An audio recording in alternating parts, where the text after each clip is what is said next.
চিন্তা করে বাচ্চি কেমনটা হয়ে বলো বাবা, আল্লাহর বান্দারা কি হালত হয়ে বলো। প্রতিটা স্বাধীন মুসলমান হাতে গড়ি লাগায় বলো আমার গড়ি আমার গড়ি। ওই গড়িটা পর্যন্ত খুলিয়া খুলিয়া রাখিয়ে দিবে, ওই গড়িটা তোমাকে দিবে না বাবা কিসের বাহাদুরি করে। ওই বেলের দিয়া কাপড়টা কাটিয়া, ওই বেলের দিয়া কাপড়টা কাটিয়া সবাই রাখিয়া দিবে। যখন কাপড়টা রাখিয়া দিবে ওই তারা ডাকতে বলে যাও, ওই বাজার থেকে সাদা তিনটা কাপড় নিয়ে আসো। কেউ দৌড়াইবে সাদা কাপড় আনার জন্য, আবার কেউ বলবে যাও, আবার কেউ বলবে যাও ওই জানলায় যাও, সেই জানলায় দিনের বেলা যাইতে পারবো। ওই জানলায় যাওয়া সবাই বাস কাটিয়া তোমার জন্য বাস নিয়া, ওই মাথা বানায়া বানায়া ওই কাপনের কাপন কেটে তোমাকে প্যাকেট করিয়া গোসল দিয়া, ওই পাতা দিয়া গরম পানি দিয়া গোসল দিয়া তোমার যখন সাদা তিন কাপড়ে প্যাকেট দিবে। ও চিন্তা স্বাধীন মুসলমান, দুনিয়াতে কত বন্ধুর সাথে চলছে, দুনিয়াতে কত বান্ধবের সাথে চলছে, আজকেও নাই সপ্তাহ সাদা তিনটা কাপড়ে প্যাকেট করিয়া ওই কাপের মধ্যে শুয়াইয়া যখন নিয়ে যাইতে আরম্ভ করবে তখন কেমন হালাত হয়ে যাবে, কেমন হালাত হয়ে যাবে বাবা।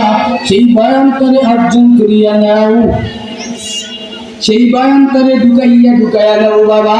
যখন মসজিদের ইমাম সাহেব নাইকা বলবেন ইমাম সাহেব বলবে আব্দুল রহিম নাই, আব্দুল করিম নাই, বলে কই গেল আব্দুল রহিম, কই গেল আব্দুল সাত্তার। প্যাকেট করিয়া সবাই কাদের মধ্যে নাস্তা নিয়া তখন সবাই বাজার ময়দানে হাজির হয়ে যাবে। ইমাম সাহেব চার তাকবীরুল্লাহর সাথে জানাজা পড়াইয়া তিনটা লোক লাফ দিয়ে কবরে নামে যাবে। বলবে মাজায় গামছা লাগাও, যখন মাজায় গামছা লাগাইয়া ওই কবরে নামা দিবে, নামায়া সবাই মাটি দিয়া বলবে যখন সবাই মাটি দিয়া দিয়া দিয়া বাড়িতে চলে যাবে কেউ নাই।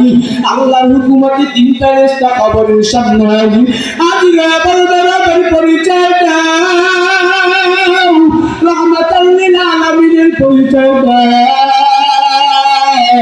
দিনের পরিচয় দাও। কারণ এক কারণ না বলবো না আজকে কিছুই জানি না, কিছুই জানি না, কিছুই জানি না। আমার আল্লাহ ডাক দিয়া ফেরেশতার শোন, ওই বান্দা যে বান্দা নবীর চিনে না, নবীর চিনে না, আমি আল্লাহর যে বান্দা চিনি না, তাড়াতাড়ি তার শিকল লাগাও, এই কবরটারে জান্নাতের বানা দাও। তখন এই কবরটারে জান্নাতের গর্তে ও চিন্তা স্বাধীন মুসলমান। তারপর আমার আল্লাহ মাটিরে ডাক দিয়া বলবে মাটি তোরে কি বানাইছে? মাটি কয় আল্লাহ আপনি। এবার মাটিরে ডাক দিয়া কয় মাটি তুই পাশে থেকে চাপ দাও, আল্লাহর হুকুমে কবরের মাটি দুই পাশে থেকে চাপ দিবে। ও চিন্তা স্বাধীন মুসলমান কেমনে সহ্য করো বাবা, এক ফুটা একটা মশার কামড় সহিত পারো বাবা। এই চিন্তা স্বাধীন মুসলমান ওই কবরের আযাব কেমনে সহ্য করো বা। আজকে 2 নভেম্বরে এই মাহফিলকে সফল করার লক্ষ্যে যারা ঘুরতেছো আছে, আমি প্রায় বয়ানে বলে ঘুরে